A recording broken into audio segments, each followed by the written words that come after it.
What up, YouTube? Welcome back to my channel. My name is BizMatik, and I'm back with yet another one for y'all, right? This time around, you already know what it is, man. It's another video by Grunge. It's a it's a short little informative, like a little video. It's rumors about musicians that turned out to be true. Yo, I read the title. I'm like, yo, I gotta watch this one with y'all. There's been so many rumors. I feel like musicians, that's what blogs are. That's the only reasons blogs exist, is to spread rumors about musicians, whether it's true or not. You know, they'll sprinkle other celebrities in here and there, but it's majority musicians. Man, I feel bad for musicians sometimes, but then again, I don't. Y'all too rich. But I do. They are still humans, though, and all that. But yeah, so if y'all been enjoying these grunge videos, y'all let me know in the comment section below, and also go subscribe to them, man. Let them know Biz sent you. All right, shoot, if you're new on this channel, right, if you're a new subscriber, go ahead and let me know in the comment section below, and I'll go ahead and say what's up to you. All right, let's watch this together. This gonna be a good one. I already know. If your life is filled with money and groupies and fame, at some point, people will start spreading fake stories about you. That's a but fact. With all the crazy gossip out there, here are some rumors about musicians that actually turned out to be true. For some reason, frustrated creatives sometimes turn violent. What if the Beach Boys had appreciated Charles Manson's abilities as a songwriter? It might not have helped, but who knows? SF Gate reports that Manson desperately wanted to be famous, and after becoming friends with the Beach Boys drummer Dennis Wilson in 1968, they started collaborating. They came to the ranch, lady. I didn't go to them, they came to me. You're stealing my music every day. You're writing my songs, you're playing my game. Finally, the Beach Boys agreed to buy Manson's song Cease to Exist. Manson's one stipulation was they couldn't change it at all, but Wilson did, heavily, and changed the title to Never Learn Not to Love. The song ended up as a B-side.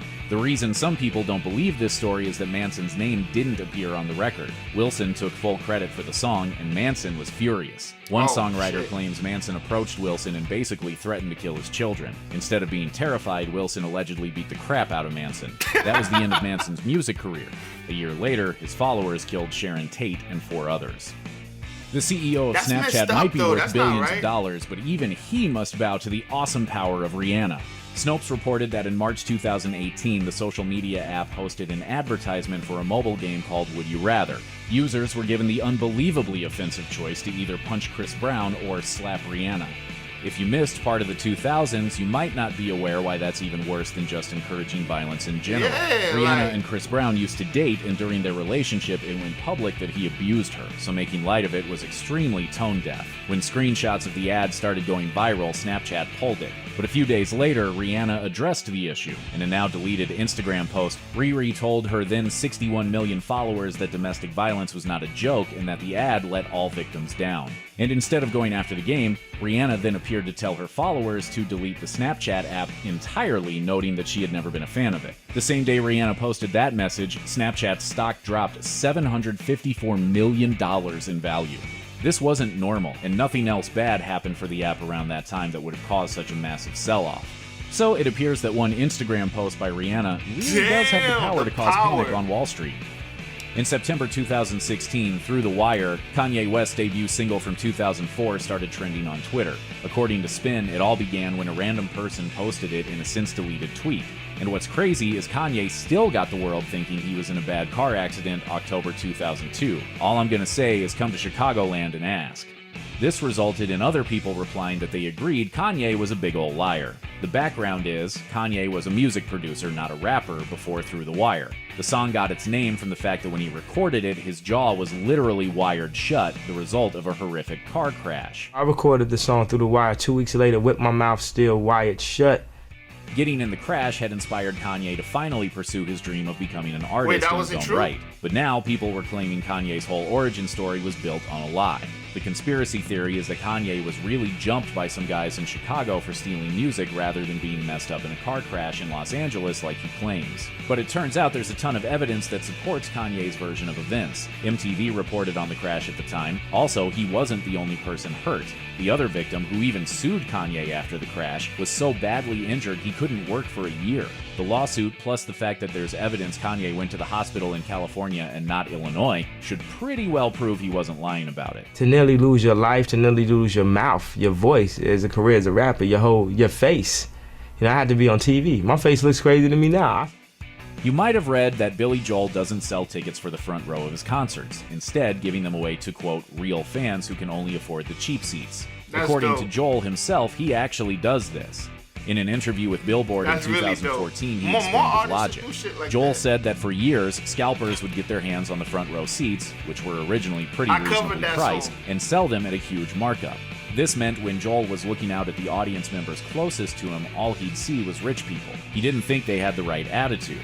Instead of standing up and cheering and getting into the music, the fat cats would just sit there as if saying, "Entertain me, piano man." Joel says he finally got sick of it and wanted to know where the real fans were. It turned out they were in the cheap seats. The younger, enthusiastic people who, as he explained it, make the most noise could only afford to be way in the back.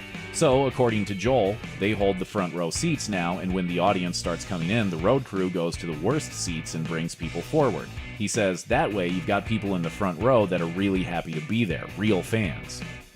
There are lots of smart. rumors that certain stars are such divas that they'll only be filmed or photographed from their alleged good side. These days, the most famous one-sided woman is Ariana Grande. Stories abound about how she'll only allow people to see the left side of her face. This is apparently because, as The Atlantic reports, she has a dimple on the left side, and since dimples are adorable, that's the side she wants you to see. And only that side.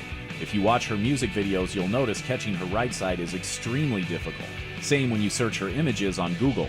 According to People magazine, Mariah Carey also has an apparent good side, in her case, the right side. She says that at 19 years old, a woman from her record label told her she photographed better from her right, and she believed her. Many of her first album covers focus on the right side of her face. But the queen of good sides is Barbra Streisand, according to Yahoo. Among other things, she will only come on talk shows if she's shot from her left side. This means hosts making bizarre excuses for why they switched seats with her. It even meant canceling an interview with Jimmy Kimmel when she refused to let him make fun of the obvious musical chairs arrangement. But the condition was we couldn't talk about the fact that we switched around. I was like, I just don't see how that was going to work. Yeah. Wow. Some people don't want to answer when Jehovah's Witnesses That's show up at the fucking door, crazy. but at one point there was a chance that person was Prince. While often passed off as just a rumor, Prince did participate in the door-to-door evangelism of his faith. You know that you're being inspired by God. You pretty much know you better Why is that answer so that hard call to or believe suffer the that people consequence. had a fucking According to normal life Entertainment before Weekly, they were, despite like, his rather famous? steamy lyrics and lifestyle, Prince became a decidedly non-hedonistic Jehovah's Witness in 2001.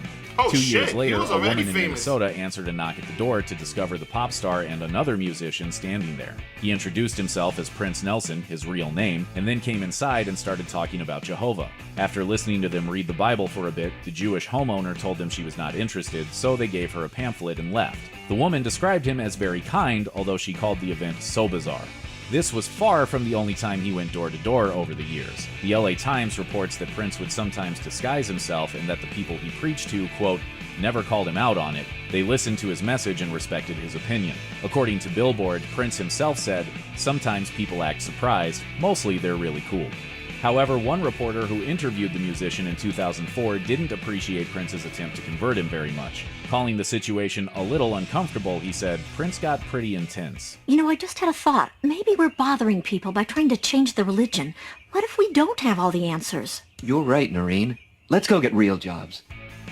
There had long been a rumor that someone had Oh, smoked man, 'cause Tupac of Friday, Shakur's ashes after he was people were killed in just slamming doors in their 1996. face. But it wasn't until 2011 that anyone admitted to participating in the bizarre act. Members of Tupac's group, The Outlaws, make the whole thing sound kind of nice. According to The Independent, band member Edie Amin says the late rapper explicitly asked for it if you listen closely enough. In Tupac's track Black Jesus, he states that his, quote, last wishes are for his ashes to be smoked. Edie Amin admitted that Tupac never actually told them that was indeed what he wanted, but they decided to take the lyrics seriously. After Tupac was cremated, another band member, rapper Noble, said, "We had a little memorial for him with his mom and his family.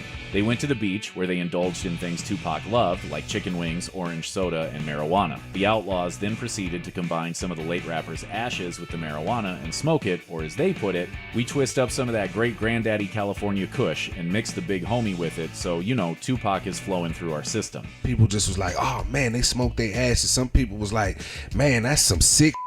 And then other people was like, yo, that's hella cool. You know, I'd have did that for my homeboy too. Though the group all agree this happened, I don't know the how I feel revelation about came that, as but a shock that's to what Tupac's spiraled family. the whole While they drill didn't stuff. accuse the Outlaws of lying, they did release a statement that Tupac's mother, who was at the memorial, wouldn't have allowed it if she'd known what the group was doing.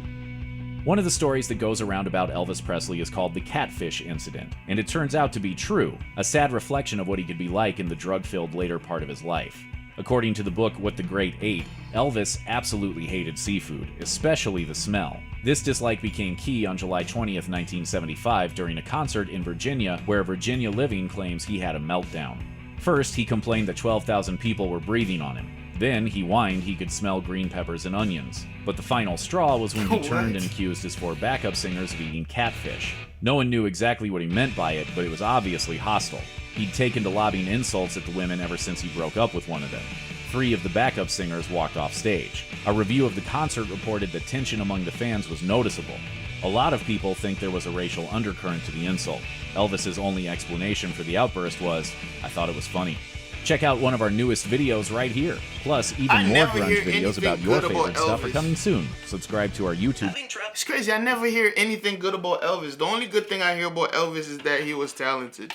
That's the only thing. I never hear anything good about Elvis. Fucking Prince going to people's doors around 2001. I feel like that's kind of ego thing too. I feel like he was kind of playing on, you know, oh, how would they react when they see me? When huge celebrity do stupid shit that they don't have to do, it's weird. And I study with like Jehovah's Witness, this lady that came to our door, and my mom, she never left since. She just happened to be Haitian, just like us. So my mom liked her. So now she was coming to our house 2 days a week and shit. And fucking, it was a cool time, you know. That's the first time I actually got to learn about religion in depth. You feel me? But it wasn't for me. You know, in that comment I said when Friday come out, the movie Friday, when he shut the door on that lady's face, man, after that, I ain't gonna lie to you, babe. It was up after that. It was up after that. You couldn't come to nobody's door. Boom, the fuck out my door. Yeah. But y'all let me know how you felt about this. This was kind of interesting, man. That one dude, I forgot his name. The one that would buy out the front row ticket for the real fans. That's dope. That's dope. More artists should do things like that.